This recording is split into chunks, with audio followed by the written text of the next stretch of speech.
Rápidamente vamos a nuestra entrevista a esta hora y saludamos al general Danilo Guevara, el jefe de la Dirección Nacional de Inteligencia, viceministro del Interior.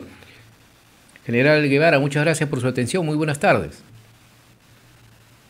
Buenas tardes, muchas gracias por la invitación, gusto saludarlo. No, la gracias a usted, general. Bien, ahora se ha vuelto al tapete pues esta situación que ya vivimos todos los peruanos a nivel nacional de la inseguridad ciudadana, ¿no? Altos índices de criminalidad y sobre todo de bandas criminales organizadas, y no hemos avanzado nosotros para detener ello. Recientemente ya se ha declarado en emergencia distritos de Lima, que es San Juan de Lurigancho y San Martín, y en lo que corresponde al norte del país, en Sullana, 7 distritos. Es una medida inicial. ¿Cómo usted analiza esta situación, general? Primero habría que señalar que la criminalidad desde hace algunos lustros ya comienza a afligir a todos los peruanos, de modo tal de que este es un fenómeno que se ha presentado en los últimos años, repito, y que lamentablemente no ha podido ser controlado a tiempo. Claro está que en los 4 últimos años la situación se ha agravado por la presencia de delincuentes que vienen de otros lugares, particularmente de Venezuela y de Colombia, que son realidades criminales bastante delicadas y bastante complicadas. Entonces estas organizaciones han llegado al Perú para agravar, repito, un fenómeno que ya estábamos atravesando.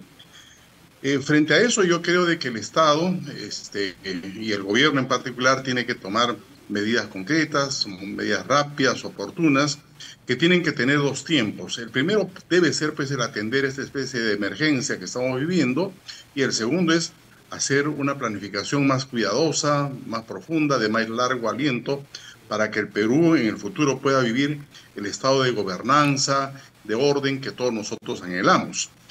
Particularmente respecto a la medida por la cual usted me pregunta, que es el estado de emergencia, yo creo que es un paliativo. Yo creo que de alguna manera puede volver a las poblaciones donde se va a aplicar esta situación de excepcionalidad, puede traer algún tipo de tranquilidad, pero creo que va a ser momentánea, porque en principio el estado de emergencia tiene un periodo cancelatorio. Pero de todas maneras, digamos, hay que destacar también de que se corre el riesgo de que los delincuentes que operan en estos distritos, en estos espacios geográficos que ya todos conocemos, puedan desplazarse hacia otros, digamos, en aquello que se ha dado en denominar el propósito del globo, ¿no? Usted aprieta en una parte y finalmente esto se desplaza hacia otros lugares.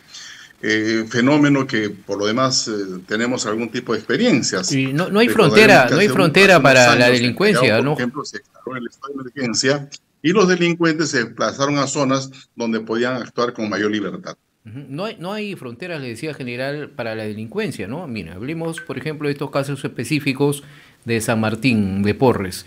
Colinda, pues, en el norte con Los Olivos, un delincuente, bueno, ya se han implantado las leyes, este estado de emergencia en San Martín, pero lo tienen cerca a Los Olivos, Comas. Entonces, precisamente con justeza y con justicia los alcaldes están reclamando que también ellos tendrían derecho a implantar este tipo de normas para su jurisdicción.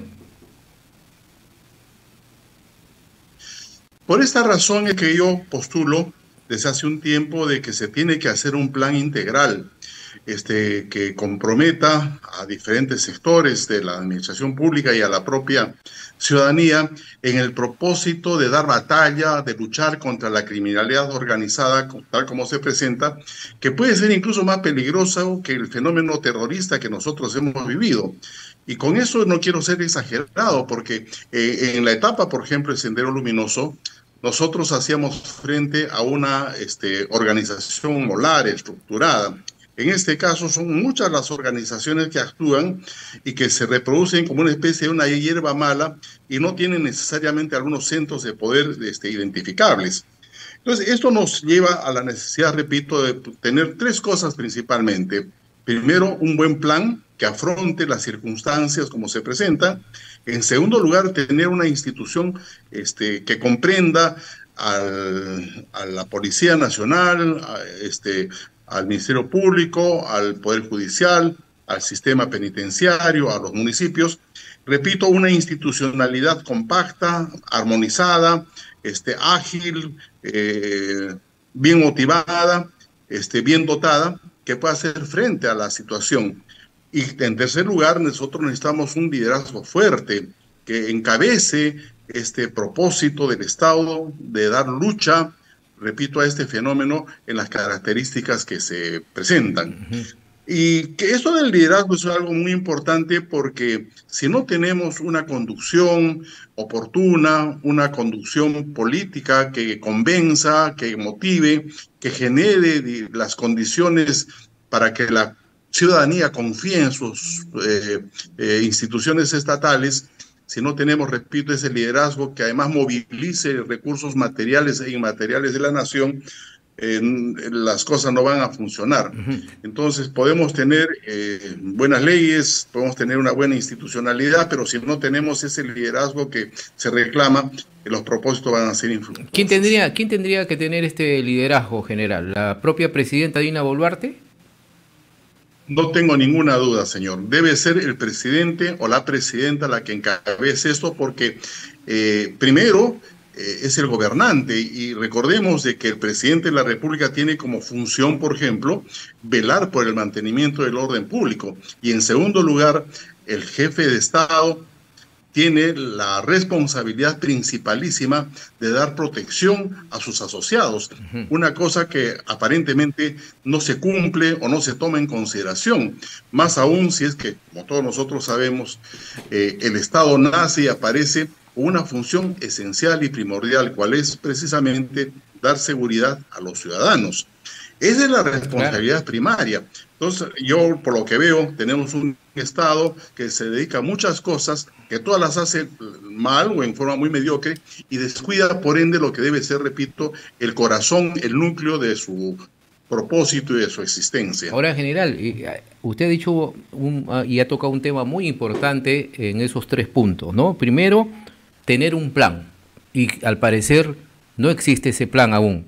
Segundo, que las instituciones estén concatenadas y trabajen en conjunto, y así nos está trabajando actualmente, ¿no? La policía con el Ministerio Público, hemos tenido ejemplos, pues, ¿no?, de capturas, que no va el fiscal, sale libre este delincuente, entonces no hay un trabajo coordinado, y el liderazgo, que no lo vemos, ya que decirlo directamente, de parte de la propia presidenta. Entonces hay un trabajo que realizar muy fuerte, pero nos está ganando, pues, esta situación, el tiempo con los criminales. En efecto, y fíjese, esto del liderazgo probablemente resulte lo más importante porque es el que dirige, el que tiene que tener una voluntad de ganar, una voluntad de vencer. Tiene que tener un propósito decidido de lograr un objetivo concreto que en este caso es fundamental, no solamente para el presente de esta generación, sino para el futuro. Porque esta delincuencia, tal como se presenta, en algún momento puede afectar incluso la gobernabilidad democrática. Este problema que hoy día es un tema de seguridad ciudadana, mañana podría convertirse en un tema de seguridad nacional, porque tal como nosotros vemos, incluso en otras realidades, el avance de la criminalidad organizada puede, en primer término, sustituir incluso al Estado en muchos espacios.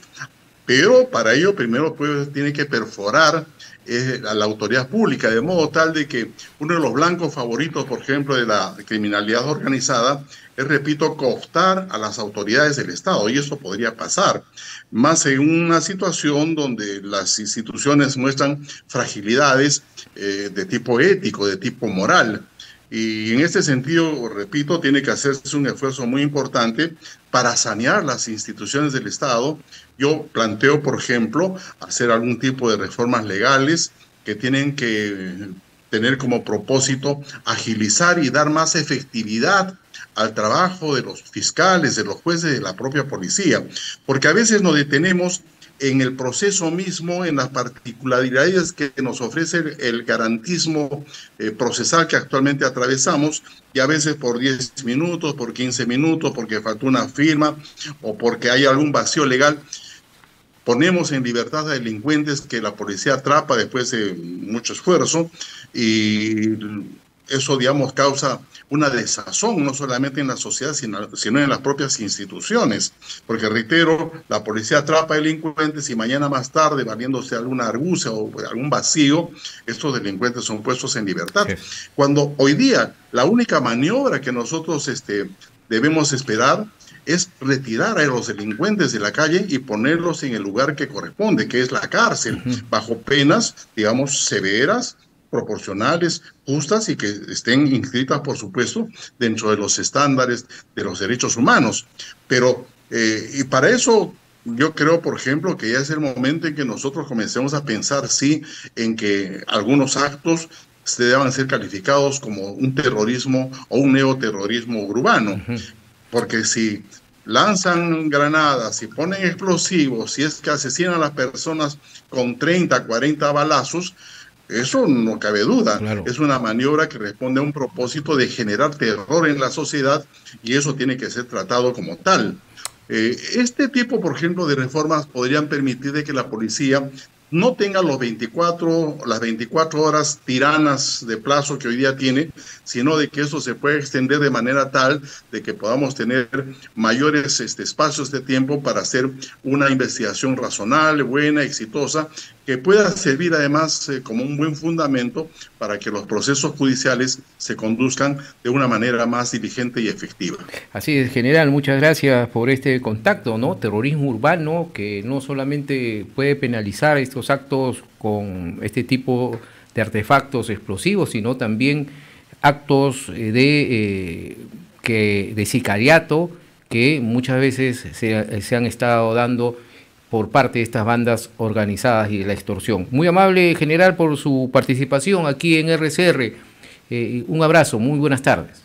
Gracias a usted, señor, ha sido un placer, muy gentil.